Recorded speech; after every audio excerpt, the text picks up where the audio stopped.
கீழடியில் அகழாய்வு பணியாளராக இருந்த தொல்லியல் ஆய்வாளர் அமர்நாத் ராமகிருஷ்ணன் மீண்டும் பணியிட மாற்றம் செய்யப்பட்டிருக்கிறார். இது உண்மையை கொண்டு வரதுக்காக அவர் தொடர்ச்சியாக போராடுகிறார், அவர் வேட்டையாடப்படுகிறார் அப்படின்னு எம்பி சு வெங்கடேசன் அவர்கள் சொல்லியிருக்காங்க. ஏன் சார் வேட்டையாடப்படுற அளவுக்கு ஒரு மனிதர் ஏன் அப்படி? அதாவது ஒன்றிய அரசினுடைய ஒரு துறையினுடைய அதிகாரி இன்னொரு துறைக்கு இடமாற்றம் செய்யப்படுவது நடைமுறையான ஒரு வேலை தான், அது ஒன்றும் புதிது கிடையாது.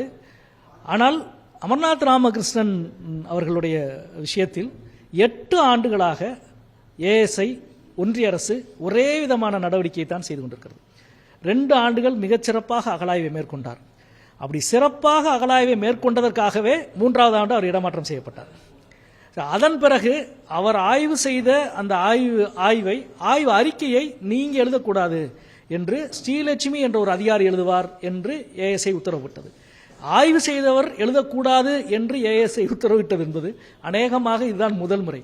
அப்படின்னா அதுக்கு பின்னால் என்ன இருக்கு? நீ குழி தோண்டக்கூடாது, அடுத்து நடத்தக்கூடாது, சரி செய்த ஆய்வை அறிக்கையா நீ எழுதக்கூடாது அப்படின்னு அதற்கு பிறகுதான் அவர் நீதிமன்றத்தில் நாடி நான் செய்த அகழாய்வை நான் தான் ஆய்வறிக்கை எழுத வேண்டும் என்று நீதிமன்றத்தில் நாடி நீதிமன்றத்தின் உத்தரவை பெற்றுத்தான் அவர் அகழாய்வை மேற்கொண்டார். அப்படி இருந்தும் அதற்கான சூழலை அமைத்துக் கொடுக்காமல் அவர் ஆய்வு செய்த பொருட்கள் எல்லாம் சென்னையில் இருந்தது, அவர் கோவாவிலே இருந்தார். எனவே எங்களுக்கு கோவாவுக்கு இடமாற்றம் செய்ய வேண்டும், கோவாவிலிருந்து இடமாற்றம் செய்ய வேண்டும் என்று நீதிமன்றத்தை அணுகிதான் திருப்பி வந்தார். அதற்கு பிறகு ஆய்வை முடித்த பிறகும் அவருடைய ஆய்வு வெளியிடப்படவில்லை. எப்பொழுது வெளியிடுவீர்கள் என்று நீதிமன்றத்தில் வழக்கு தொடரப்பட்டு நீதிமன்றத்தில் தலையிட்டு 11 மாதத்தில் நாங்கள் வெளியிடுவோம் என்று ஏஎஸ்ஐ சொன்னது. அதற்கு பிறகு நாடாளுமன்றத்தில் கேள்வி கேட்கிறோம், மிக விரைவில் நாங்கள் வெளியிடுவோம் என்று சொன்னாங்க. 2.5 ஆண்டுகளாக ஆய்வறிக்கை கொடுத்த பிறகும் அவர்கள் அதை வெளியிட தயாராக இல்லை. கடைசியா 10 நாளைக்கு முன்னாடி போதுமான அறிவியல் ஆதாரங்கள் இல்லை, வேண்டும், இன்னும் கூடுதலாக வேண்டும் அப்படின்னு கேட்டுக்கிறாங்க. இந்த பதில் அவங்க நீதிமன்றத்தில் சொல்லிடலாம். நீதிமன்றத்தில் நாங்கள் வேகமாக வெளியிட்டுறோம் அப்படின்னாங்க. நாடாளுமன்றத்தில் அந்த பதிலை சொல்லியிருக்கலாம். இந்த அகழாய்வு அறிக்கை என்பது ஏஎஸ்ஐயினுடைய தரத்திற்கு உகந்ததாக இல்லை, கூடுதலான எவிடன்ஸ் இதில் இல்லை, கூடுதல் ஜஸ்டிஃபிகேஷன் இது பண்ணலை அப்படின்னு சொல்லியிருக்கலாம். நீதிமன்றத்திலேயோ நாடாளுமன்றத்திலேயோ சொல்லாத ஒரு பதிலை உறுதிமொழி குழுக்கு 4 நாளைக்கு முன்னாடி அவங்க சொன்னது என்பது தொடர்ச்சியாக அமர்நாத் ராமகிருஷ்ணன் எப்படி கையாளப்படுகிறார் என்பதை பார்த்தால் இதற்கு வேட்டையாடப்படுகிறார் என்பதை தவிர வேறு வார்த்தை கிடையாது. அவர் ஒரு அகழாய்வினுடைய உண்மையை கண்டுபிடித்தார் என்பதற்காகவே நடக்கிற ஒரு தொடர் நடவடிக்கையினுடைய பகுதி தான் இது அப்படின்னு நினைக்கிறேன். அவர் அந்த அகழாய்வினுடைய உண்மை மட்டும் அது காரணமா, அல்லது அவர் தமிழருங்கிறதுனால இது நடக்குதா? இல்ல, அவர் யாரா இருந்துட்டு போறாங்க, அவர் தன்னுடைய துறைக்கு நேர்மையாக இருக்கிறாரா இல்லையா, தன்னுடைய தொழிலுக்கு நேர்மையாக இருக்கிறாரா இல்ல, அவர் அகழாய்வு செய்கிறார். அந்த அகழாய்வில் அவரோடு 2 இணை அகழாய்வு அதிகாரிகள் இருந்தாங்க. பல மாணவர்கள், டெல்லி பல்கலைக்கழகத்தினுடைய மாணவர்கள், ஏஎஸ்ஐனுடைய பல மாணவர்கள்லாம் அதில் ஈடுபட்டிருந்தாங்க. அவங்க எல்லாம் சேர்ந்து அகழாய்வு என்ற ஒரு அறிவியல் முறையின் அடிப்படையில் ஒரு ஆய்வை நடத்துகிறார்கள். அந்த ஆய்வின் உண்மை தான் இவர்களுக்கு பிரச்சனையாக இருக்கிறது. அந்த ஆய்வினுடைய உண்மை இவர்களினுடைய அன்றாட அரசியலுக்கு எதிரான ஒரு விஷயமாக இருக்கிறது. எனவே தான் எங்களுக்கு இசைவானவர்களை நாங்கள் எப்படி அவர்களுக்கு மரியாதை செய்வோம், எப்படி அவர்களை போற்றுவோம் என்பதை பல ரூபத்தில் ஒன்றிய அரசு வெளிப்பட்டிருக்குது. உச்ச நீதிமன்றத்தினுடைய ஒரு நீதிபதிக்கே அடுத்த 6 மாசத்துல அவர் ராஜ்யசபா சீட்டை கொடுத்து அலங்கரித்தது. எவ்வளவு தேசிய முக்கியத்துவம் வாய்ந்த ஒரு வழக்கில் தீர்ப்பு செய்த உச்ச நீதிமன்றத்தினுடைய தலைமை நீதிபதி அடுத்த 6 மாசத்துல பாஜகவினுடைய எம்பியாக மாறி உள்ளே வருகிறார்.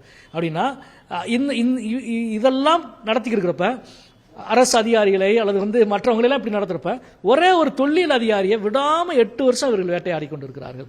எனவே இவர்களது அரசியல் தான் இதற்கு காரணம். கீழடியினுடைய காலம் அல்ல இவர்கள் பிரச்சனை, கீழடி சொல்லுகிற கருத்து தான் இவர்களுக்கு பிரச்சனை. அந்த கருத்தை மூடி மறைக்க எல்லா வழியிலும் முயல்கிறார்கள், கடைசி வரை முயல்கிறார்கள்.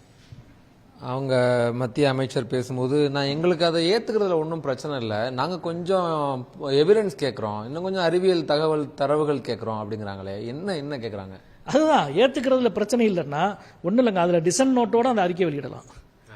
ஏஎஸ்ஐனுடைய டைரக்டர் இதில் இந்தந்த விஷயங்களில் போதுமான ஆதாரங்கள் இருப்பதாக நாங்கள் கருதவில்லை அப்படின்னு டிசன் நோட்டோட அறிக்கை வெளியிடலாம். அதுக்கு அறிக்கையை வைத்து நீங்கள் ஒரு கருத்தரங்கம் நடத்தலாம். இந்தியாவின் முக்கியமான தொல்லியலாளர்களே இந்த அறிக்கையை பற்றி என்ன சொல்றாங்கன்னு சொல்லுங்க. அதுதான் இதுவரைக்கும் என்ன முறை, ஒரு அகழாய்வு செய்தவர் அந்த ஆய்வை பற்றி ஒரு அறிக்கை கொடுப்பார், அதை ஏஎஸ்ஐ வெளியிடணும், அவ்வளவுதான். உங்களது துறைக்கு எதிராக நீங்கள் இவ்வளவு பெரிய போரை தொடுக்கிறீர்கள்.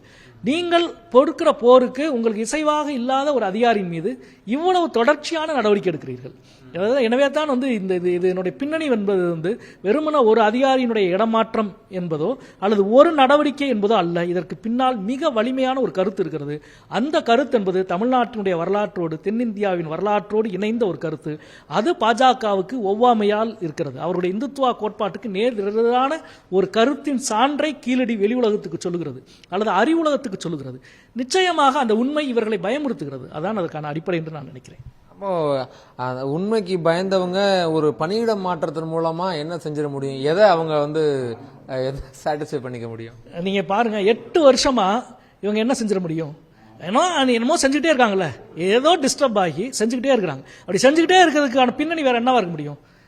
நீங்க வந்து விட்டுட்டு வெளியேறு, ஓடு, எழுதாத, எழுதுனா வெளியிட மாட்டேன், வெளியிட்டாலும் திருப்பி நான் வந்து அதை இவ்வளவு தூரம் நீங்கள் அவரை வந்து தொடர்ந்து தொந்தரவு செய்து கொண்டு அந்த அறிக்கைக்கு எதிரான ஒரு மனநிலையோடு நீங்கள் கையாளுவதற்கு பின்னணி என்பது இவருடைய கருத்தியல் தான் நினைக்கிறேன். ஓகே, இது அவங்க சொல்றது தமிழ்நாடு தானே, இந்தியாவுக்குள்ளதான், பாரதத்துக்குள்ளதான் தமிழ்நாடு இருக்கு. ஏங்க அதுல இருந்து ஒரு முடிவு வருதுன்னா அது பெருமைப்படுற விஷயம்னா அதை ஏத்துக்கிறதுல எங்களுக்கு என்ன தயக்கம் இருக்க போகுதுன்னு கேக்குறாங்க. இல்ல, அதுதான் வந்து அவருடைய எல்லா நடவடிக்கைகளையும் தெரிந்ததுதான். இந்தியா தானே, சமஸ்கிருதமும் வந்து செம்மொழி தானே, அதுக்கு 2500 கோடியை கொடுக்குறீங்க. தமிழுக்கு 250 கோடி கூட கொடுக்கல. செம்மொழி ஆராய்ச்சி நிறுவனத்தை இப்போ வரைக்கும் பூட்டி போட்ட மாதிரி வந்து ஒரு வேலையும் செய்யாமல் வச்சிருக்கிறீங்க. எனவே முழுக்க அப்பட்டமான பாரபட்சம். இன்னைக்கு ரிசர்வ் வங்கி வந்து ஒரு சுற்றறிக்கை போட்டிருக்கிறாங்க. ஹிந்தியில் பொருளாதாரம் மற்றும் நிதி பற்றிய நூலை எழுதுபவர்களுக்கு வந்து பரிசு அப்படின்னு ரிசர்வ் வங்கி அறிவிச்சிருக்காங்க. ஏன் ஹிந்தி மட்டும்தான் இந்திய மொழியா? தமிழ் இந்திய மொழி இல்லையா? வங்காளமோ மலையாளமோ கன்னடமோ இந்திய மொழி இல்லையா? அவர் நோக்கம் இந்தி திணிப்பு, சமஸ்கிருதமயமாக்கல், வேதகால நாகரிகம் என்று சொல்லப்படுகிற இந்துத்துவ பண்பாட்டை நிலைநிறுத்துவது. இதை எல்லா மட்டத்திலும் அல்லது எல்லா துறையிலும் வந்து தீவிரமாக சமரசமே இல்லாமல் அமல் நடத்தி கொண்டிருக்கிறார்கள். அதற்கு எதிரான ஒரு போராட்ட கருவியாகத்தான் கீழடி இருக்கிறது என்று நான் நினைக்கிறேன். இறுதியா ஒன்று அவர் இப்போ பாஜக இறுதியா என்ன சொல்றாங்கன்னா, கீழடி முடிவுகளை வந்து அரசியல் ஆக்காதீங்க, கீழடியை வச்சு அரசியல் பண்ணாங்க, அது அறிவியலாளர்கிட்ட விட்டுருங்க அப்படின்னு சொல்றாங்க. 100% அது சரியான வார்த்தை. தயவு செய்து அறிவியலாளர்கிட்ட விடுங்க. அது ஒரு அறிவியல் கண்டுபிடிப்பு, அவர் வெளியிடட்டும். அது தப்பா சரியா? அறிவியல் உலகம், கருத்தியல் உலகம், வரலாற்றியல் உலகம் வந்து நீங்க போய் பாஜக அலுவலகத்தில் உட்காந்துக்கிட்டு ஒன்றிய தொல்லியல் துறை அமைச்சர் வந்து பேசுறாரு வந்து போதுமான அறிவியல் ஆதாரம் இல்லைன்னு. போதுமான அறிவியல் ஆதாரம் இல்லைன்னு அவர் சொல்லியிருக்க வேண்டியது நீதிமன்றத்தில், அவர் சொல்லியிருக்க வேண்டியது நாடாளுமன்றத்தில். அல்லது உண்மையிலே அப்படி அறிவியல் ஆதாரம் இல்லை என்று ஏஎஸ்ஐ கருதினால் ஏஎஸ்ஐனுடைய அலுவலகத்தில் நீங்க ஊடகவியலாளர் சந்திப்பை நடத்தி இதை சொல்லியிருக்கணும். பாஜகவின் அலுவலகத்தில் இருந்து சொன்னீங்கன்னா பாஜக எதை விரும்புகிறது என்பது தமிழ்நாட்டுக்கு தெரியும், இந்திய முற்போக்காளர்களுக்கு தெரியும். நீங்கள் விரும்புவதை, வரலாற்றை உங்களது வசதிக்கு மாற்றுவதை அனுமதிக்காத ஒரு அடிப்படையை கீழடி கொண்டிருக்கிறது என்று நான் நினைக்கிறேன். நீதிமன்றத்திலையும் நாடாளுமன்றத்திலையும் சொல்றதுக்கு தயங்குறவங்க ஏன் தயங்குறாங்க? அவங்க நீதிமன்றத்திலையும் நாடாளுமன்றத்திலையும் எடுத்த உடனே இப்படி ஒரு அன்சைன்டிஃபிக்கான ஒரு விஷயம் இதில் வந்து சயின்ஸா இல்லை அப்படின்னா நீதிமன்றம் கேட்க முடியாது. என்ன இல்லைன்னு நீங்க சொல்லுங்கன்னு கேட்கும், அவங்க பதில் சொல்லணும். இப்பயுமே அந்த கடிதத்தில், வெளியில் வந்த கடிதத்தில் கிமு 300க்கு முன்னால் நீங்க எப்படி கொண்டு போனீங்க அப்படின்னு கேட்குது. அது ஏன் கிமு 300க்கு முன்னால் கொண்டு போகக்கூடாதா? அசோகர் காலத்தில் தான் வட இந்தியாவிலிருந்து எழுத்து கீழே வந்துச்சு, வணிகம் கீழே வந்துச்சு, அரசாட்சி கீழே வந்துச்சு என்ற கருத்தை உடைக்கிறது இங்கே இருக்கிற உண்மைகள். நீங்க அங்கிருந்து வரல, அதே காலத்தில் இங்க இருந்திருக்கலாம், அல்லது இங்கே அதை விட செழிப்பா இருந்திருக்கலாம் என்பதுதான் தமிழ்நாட்டிலே இவ்வளவு பெரிய அகழாய்வு நடக்கிற இடங்கள்லாம் கிடைக்கிற உண்மை. இந்த உண்மையை திறந்த மனதோடு ஏற்றுக்கொள்ளுங்கள். அறிவியலுக்கு அடிப்படையே புதிய கண்டுபிடிப்புகளை ஏற்றுக்கொள்ளுகிற மனநிலை தான், அதுக்கு பேர் தான் பகுத்தறிவு. அந்த பகுத்தறிவுக்கும் இவர்களுக்கும் சம்பந்தம் இல்லை.